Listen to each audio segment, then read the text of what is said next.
bienvenue à notre Marduche qui s'appelle Pop Culture et Pub Culture. Spécialiste des années 70, 80, 90, 2000, dans le monde du jouet, du gaming, du film et des objets issus de la culture pop. C'est moi. Enfin, spécialiste, c'est ma passion. Voilà, vous aurez reconnu Fabrice. Il tient une chaîne YouTube et j'aimerais bien que tu puisses te décrire en quelques mots à chaque fois. Depuis combien de temps tu as lancé ta chaîne? Plus ou moins 3 ans. Il y a combien de vidéos aujourd'hui sur ta chaîne? Alors, on est à 250 vidéos longues et 750 shorts. C'est combien de followers aujourd'hui sur YouTube? Plus de 2000 followers. Dans tes découvertes, dans tes recherches, tu as l'occasion de voir et toucher de temps en temps des pièces rares. J'ai eu l'occasion d'avoir en main le prototype de Boba Fett qui se trouvait donc au musée du jouet à Bruxelles. Et ça vaut combien un prototype comme ça? Il est estimé actuellement à 1,3 million d'euros. Alors les sujets qu'on va aborder ici, ça va être les sujets qui sont liés à la culture pop et la culture pub, à travers des concepts, mais c'est tous des sujets que tu abordes sur ta chaîne aussi. J'ai un petit format d'interview que je voudrais te proposer qui s'appelle Interview, j'avais 10 ans en 93. En 93. Quelle était ta marque de basket en 93? Alors, ma marque de basket, c'est les Air Max. Il y avait des teams Air Max ici? 1, 2, 3. Ouais, il y a eu des teams Jordan? Ah voilà, 1, 2. Collectionneur de Jordan ici, non? Une série, un dessin animé qui t'a marqué en 93 quand tu avais 10 ans? Très axé Club Dorothée, j'étais avec les émissions comme Dragon Ball Z, Ranma 1/2, Juliette Je t'aime, Olivier et Tom. T'as les émissions comme Pas de pitié pour les croissants, pour ceux qui ont connu le Jackie Show. Ce qui est génial, c'est qu'il y a plusieurs générations qui sont mélangées. Est-ce que Club Dorothée, par exemple, il y en a à qui ça parle, il y en a à qui ça parle pas du tout?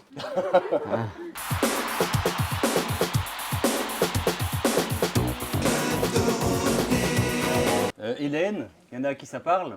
Et les garçons. Oui, oui, Hélène.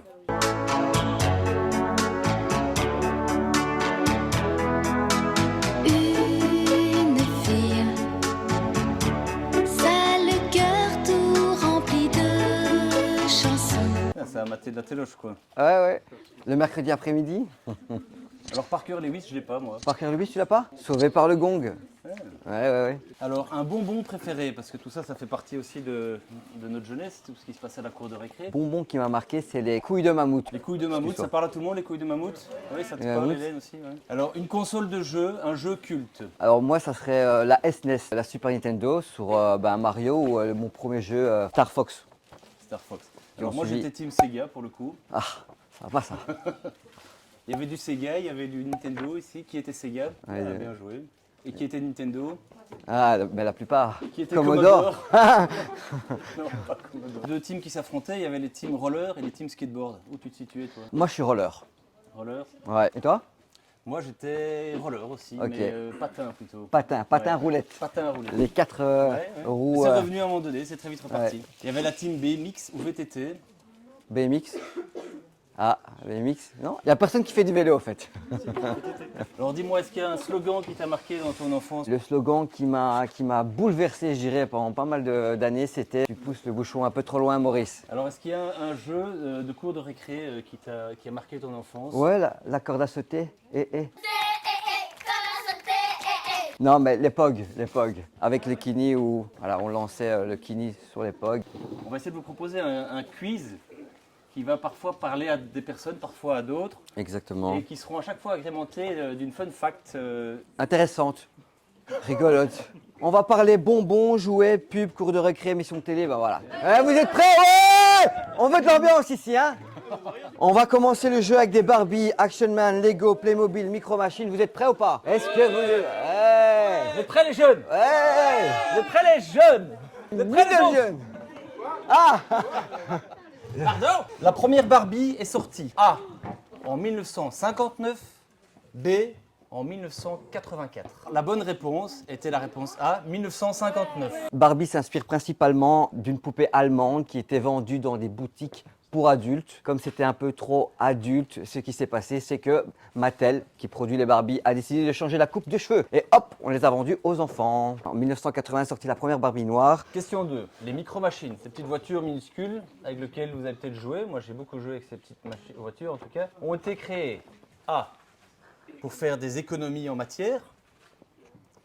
2. Pour concurrencer les Hot Wheels avec des voitures plus petites. Ben, la réponse est B. Ouais. Pour concurrencer les Hot Wheels avec des voitures plus petites. Exactement. Différencier. Elles ont été lancées pour démarquer les Hot Wheels, un format 3 fois plus petit que la Hot Wheels. C'est pour que les enfants puissent les perdre et que les parents puissent en racheter en fait. Ça a marché parce que Ça a marché. On a investi beaucoup dans ces petites voitures. Ouais. Alors, on a une petite fun fact. Saviez-vous qu'il existe une poupée la version édition Adolf Hitler? Il faut savoir que ces figurines ont été commercialisées en tant qu'objet de collection, non conforme pour les enfants. Elles ont été interdites à la vente dans plus de 40 pays. Ouf. Ouais. C'est une bonne chose de faite. Alors, on continue le quiz. Dans les années 90, pourquoi Lego a-t-il rappelé discrètement des milliers de petites pièces? A. Elles fondaient au soleil. B. Des enfants se les coinçaient dans le nez jusqu'au sinus. Coincés dans le nez, la réponse. Voilà.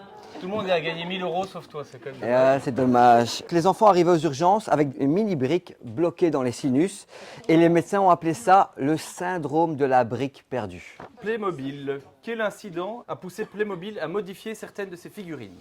A. Les cheveux se détachaient trop facilement. Il était très compliqué à remettre pour ceux qui s'en souviennent. B. Les figurines étaient retrouvées coincées dans les endroits du corps où elles n'auraient jamais dû aller. Et la réponse que moi je l'assume pas, vas-y. Voilà, alors oui, des figurines étaient bien retrouvées coincées dans des endroits très obscurs du corps. Oui. Avec la perruque qui tenait pas. Certains hôpitaux ont signalé des cas de Playmobil avec des chevaliers ou des pirates coincés et retrouvés dans des cavernes. Ils appellent ça les cavernes perdues, très obscures. Playmobil a discrètement arrondi certaines de ses figurines. Pour plus de plaisir. Pour plus de plaisir. Alors maintenant on va rentrer dans la section marque et publicité. Le lapin Nesquik a un nom. Comment s'appelle-t-il avant 1990? A. Bugs Bunny. B. Gros Quick. Et la réponse était B. Gros Quick. Mais dis-moi Fabrizio, pourquoi ont-ils changé cette figurine? Nesquik a décidé de le remplacer par Quickie après 1990. Parce qu'il était trop gros. Le personnage Michelin, le bonhomme blanc que vous connaissez, s'appelle A.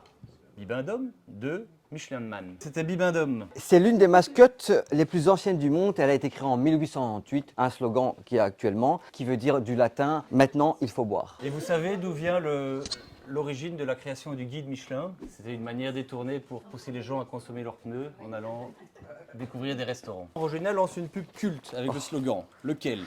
Dans les années 80. A. Orangina, avant tout, c'est le goût. Ou 2. Orangina, secouez-moi. Évidemment.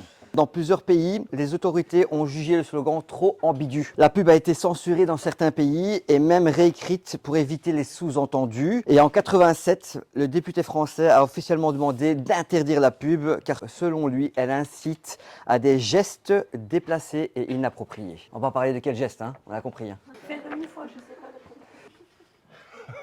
Oui, voilà. Vous vous souvenez aussi de la publicité dans le flipper? Pour info, pour ceux qui ne savent pas, c'est une publicité dont le réalisateur est Alain Chabat. Hé, c'est quoi le texte? Ah.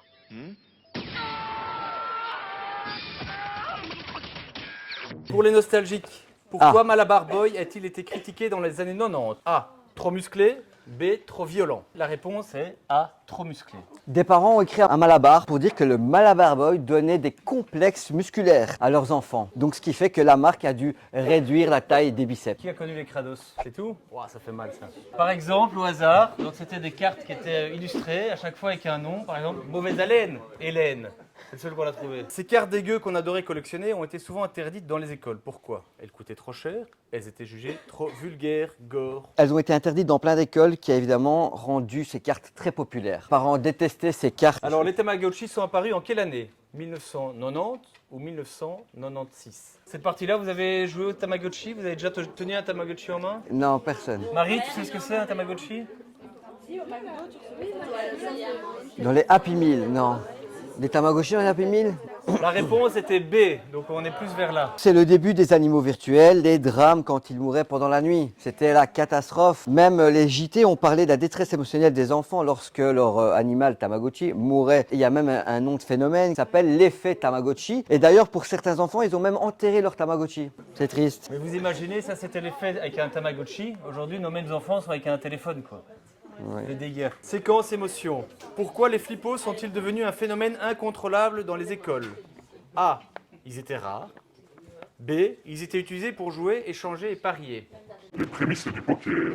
Alors la réponse est B. Servaient de jouer, échanger et parier. Les flippos ont été un chaos total dans les écoles. Ils ont même dû créer des zones anti-flippos. Et d'ailleurs, les enfants se disputaient pour les plus rares et les parier pour avoir de l'argent. Alors si je me souviens bien, mais là je suis un peu en impro, à un moment donné, on les recevait entre eux dans les paquets de chips, Dans les croquis. dans les croquis, et ils ont dû les supprimer ou les emballer dans un petit Ouais, sachet. exactement, parce que les enfants Parce que- les avalaient. Non, il y a une dame qui l'avait avalé, ouais. Mais les enfants aussi. Les enfants aussi. Est-ce que vous savez ce que c'est? Ah, Non, pas une couille. ce n'est pas une couille de mammouth. Quelle bille était considérée comme la plus précieuse dans les cours de récré dans les années 90? A.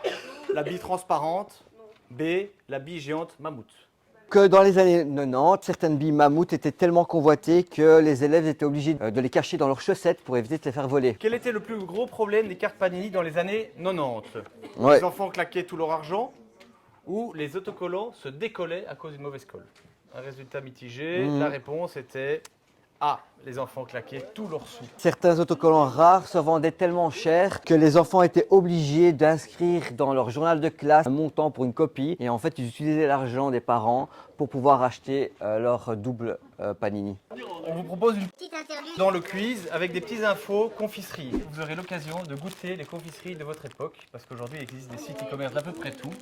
Et vous pouvez retrouver sur un site dont je vous donnerai l'adresse les bonbons avec les packaging de votre époque. Dis-moi Fabrizio, c'est quoi une couille de mammouth? C'est une boule géante qui durait 3 semaines à lécher. Même parfois, on arrivait à avoir une tendinite. On avait la langue bleue, verte et rouge. Ils ont demandé à un enfant de tester la couille de mammouth. Il a mordu dedans et s'est pété une dent. Voilà, quand j'étais petit, j'ai cassé un carrelage en la faisant tomber par terre ou ça dans la cuisine. Ouais. Qui se souvient, et là il y a de la dégustation à la clé, des pailles à poudre? Il faut savoir qu'elles ont été interdites dans plusieurs écoles parce que le sucre ressemblait étrangement à de la poudre blanche. Ça se voit. Les enfants faisaient semblant de sniffer pour rigoler. Le résultat, les profs paniquaient. Poppy, donc la marque des pailles, sont devenus des bonbons les plus confisqués des années 90. Qui a connu le slogan Push Pop, tu goûtes et tu ranges? Ou Push Pop, tu pousses, tu lèches et tu fermes? Vous savez la réponse? C'est la réponse B, hein. Je ne sais pas s'il a dit.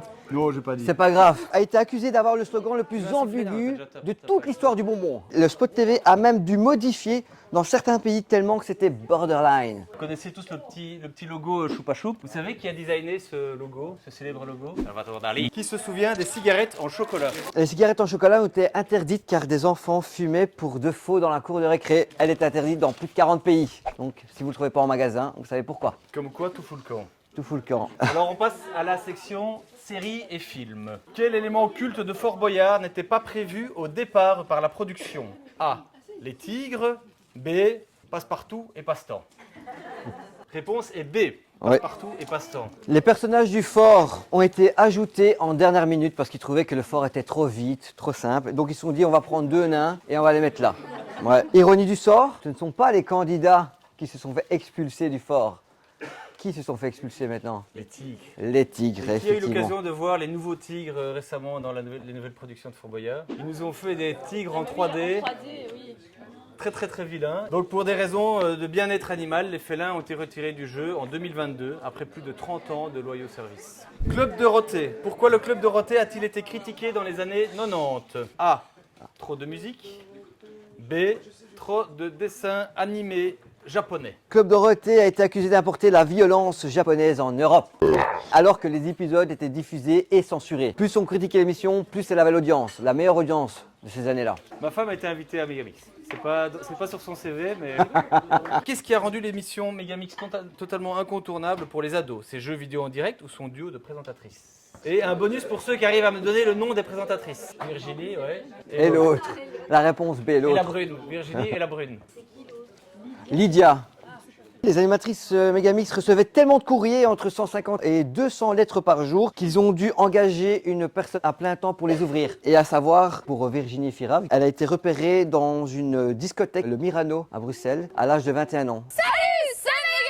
Dans Star Wars, le bruit du sabre laser a été créé en mélangeant A. Le bruit d'un aspirateur. B.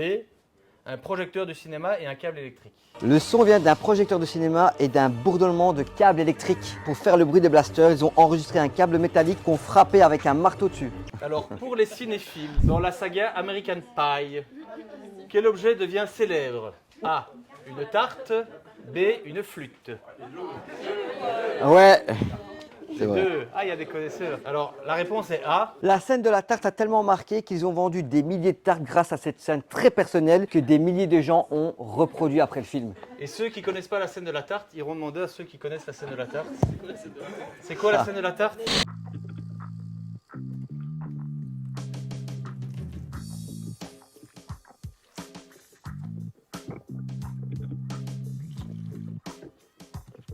Maintenant, on part sur une petite série de qui suis-je, ça va très vite. Première bonne réponse. Un matin, C'est génial. je me suis réveillé américain.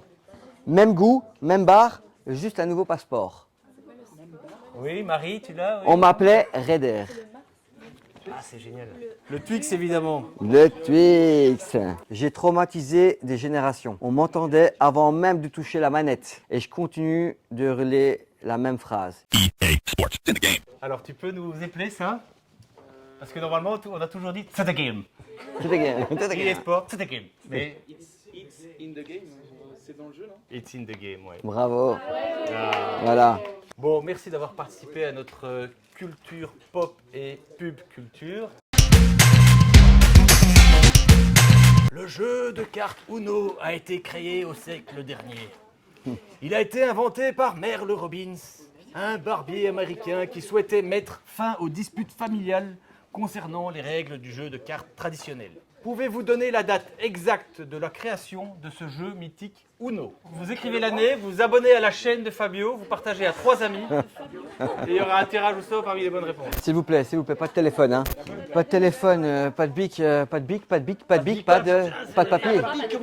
Voilà. On se lève peut-être, on va chercher un bic, ça c'est Peut-être pas mal. on peut se lever pour Danette. Oh, Alors tout le monde a fait, c'est bon? Vous pouvez lever votre petit papier avec votre date. Que lion, allez, que lion. Tiens. Bon. Eh. Alors vous êtes prêts? Est-ce qu'il y en a qui sont au-dessus de 2000? Est-ce qu'il y en a qui sont au-dessus de 1990? 90. Non. Est-ce qu'il y en a qui sont au-dessus de 1980? Vous abaissez la main. Donc tous ceux qui sont au-dessus de 1980, vous abaissez la main. Est-ce qu'il y en a qui sont en dessous de 1970? Vous abaissez la main. Ouais. Il me En reste dessous une de tranche 70. entre 70 et 79. Est-ce qu'il y en a qui sont au-dessus de 75? 75 au-dessus? Est-ce qu'il y en a qui sont... 79, c'est fini là. Entre 75 et 79, c'est pas bon. Il me reste une tranche entre 70 et 75. Est-ce qu'il y en a qui ont fait 74? 75? 73? Vous abaissez. 72? Oh, je vois des visages d'enfants qui se... Il nous reste qui là? 72? Vous abaissez. 71? Et bien joué. Merci. Non. Allez, on distribue avec les 72. C'est cool. Merci, Fieu. À plus. Merci.